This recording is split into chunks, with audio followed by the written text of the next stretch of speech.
You sold a few things on Vinted last year, a coat that never fitted, some trainers, a bundle of your old clothes. You made a bit of money, felt good about the clear out and moved on. Then a headline appeared. HMRC is coming for side hustles. They can see your Vinted account now. And suddenly that tidy little clear out feels like something you might be in trouble for.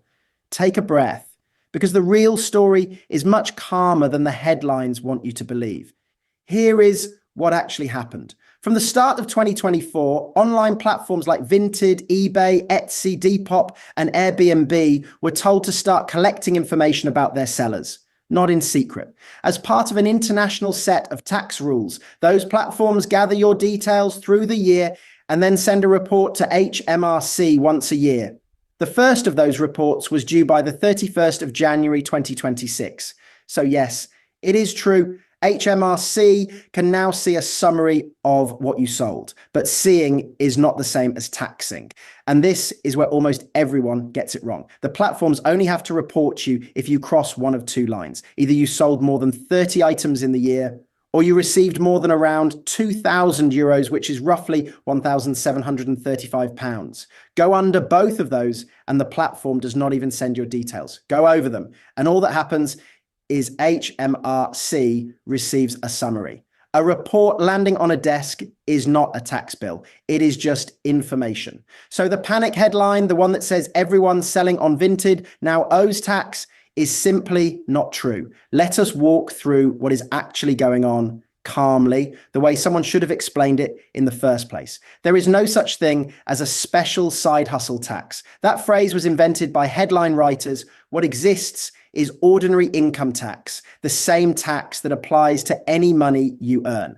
The only real question is whether the money you made counts as taxable income at all. And for a huge number of people selling online, the answer is no. Here is the simplest way to think about it. Are you selling your own things, or are you running a business? Those are two completely different worlds in the eyes of HMRC. When you sell your own used belongings, the clothes you bought to wear, the gadget you upgraded, the furniture that no longer fits the room, you are not trading. You are just having a clear out. You originally bought those things to use, not to sell at a profit. And almost always you sell them for less than you paid. That is not income. That is just getting a little money back on things you already owned. HMRC is genuinely not interested in your old Zara dress. There is even a rule that protects you here. Personal possessions have a capital gains exemption of £6,000 per item. So unless you are selling a single second-hand item for more than £6,000 and somehow making a profit on it, there is nothing to pay. For the everyday seller clearing out a wardrobe, that worry simply does not apply. So when does selling online actually become taxable? When you cross from clearing out into trading.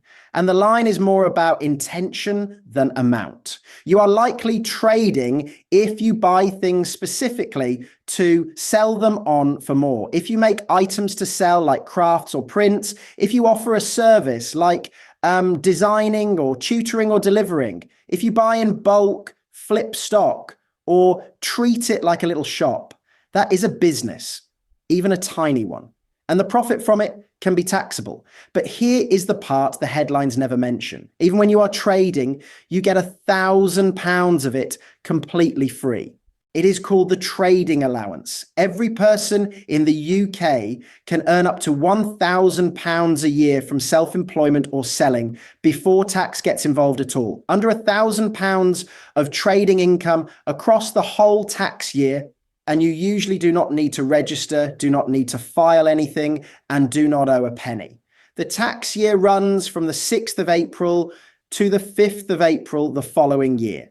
So that £1,000 is measured across that window. Do you see how different that is from the panic? You can run a small side hustle, make a few £100s, and owe absolutely nothing. The system actually has a cushion built in for exactly this. It is only when your trading income goes over that £1,000 line that things change. And even then, change does not mean disaster. It means a bit of admin. So what do you actually do if you have gone over? You register as self-employed with HMRC. You can do this online and it is free. Then once a year, you fill in a self-assessment tax return, which is just a form that tells HMRC what you earned and what you spent. The online deadline for that return is the 31st of January. And crucially, you are only taxed on your profit, not on everything that landed in your account. That word profit matters more than almost anything else here, because your profit is your sales minus your costs. And your costs are probably bigger than you think. If you are buying stock to resell, the cost of that stock comes off. Postage and packaging come off. The fees the platform takes come off. Materials, a portion of your phone and internet, travel to the post office, even a slice of your home costs if you work from home. These are called allowable expenses, and every legitimate one lowers the profit you are taxed on. Two people can both sell £2,000 of items online, and one might owe tax while the other owes almost nothing, purely because one of them kept track of their costs. Let us make that real with a simple example. Imagine you spent the year buying bundles of clothes at car boot sales and reselling them on Vinted. By April, you've received £2,400. That number alone might make your stomach drop, but it is not what you are taxed on. Now take away what it cost you. Say you spent £800 buying the stock, £200 on postage, around £150 in Vinted and payment fees, maybe £50 on packaging and a slice of your phone bill. That is £1,200 of genuine costs. Your actual profit is £1,200, not £2,400. And after your trading allowance and your personal allowance are taken into account, the tax on that can be small or even nothing at all. Same sales. Completely different feeling. The only thing standing between the scary number and the calm number is a record of your costs. Now contrast that with a different person who did exactly the same selling but kept no records at all. When the letter or the prompt arrives, they have no idea what they spent. They cannot prove their costs, so they risk being looked at on their full sales instead of their profit. They panic, they overpay, or they bury their head and hope it goes away. And that is the real trap. Not the tax itself, but facing it blind. So what does happen if you simply ignore it? Let us be honest about it, calmly, because pretending there are no consequences helps no one. If you should have registered and you do not, the deadlines still tick along in the background. You are meant to register for self-assessment by the 5th of October, after the end of the tax year in which you started trading. Miss the filing deadline of the 31st of January and there is an automatic £100 penalty, even if no tax was due, with more added the longer it is left.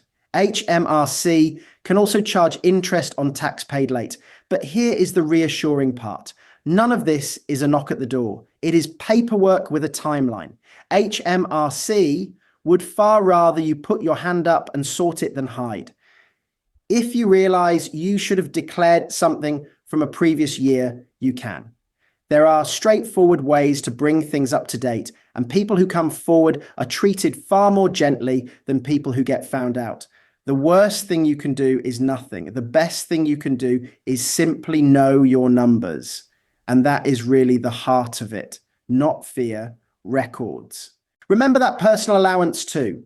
As things stand, you can earn £12,570 a year in total before any income tax is due at all. So if your side hustle profit on top of any other income still sits within your allowances, the tax can be zero even when you do have to report it. The form is not the same as a bill. So let us put the whole thing back together calmly.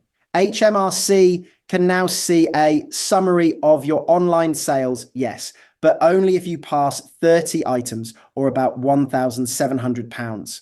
Seeing is not taxing. Selling your own used belongings is not income. A clear out is not a business. And even a real side hustle gets £1,000 tax-free, with tax only ever charged on profit after costs and only above your allowances.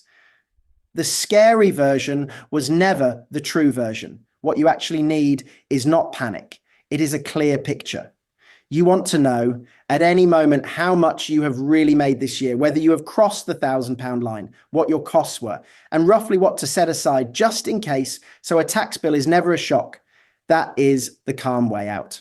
And it is also exactly why this channel built a simple UK income and expense tracker for sole traders and side hustlers. You log what you sell and what you spend. It sorts everything into the right periods. It tells you the moment you cross that £1,000 allowance, and it estimates what to set aside automatically. No accountant speak, no dread in January, just a quiet number you can trust. Because the truth about the so-called side hustle tax is almost boring once you understand it. The rules are not out to get you. They are just badly explained. So go back to that clear out, the coat that never fitted, the trainers, the bundle of old clothes. You did not do anything wrong. You probably do not owe a thing. And now finally you know exactly why.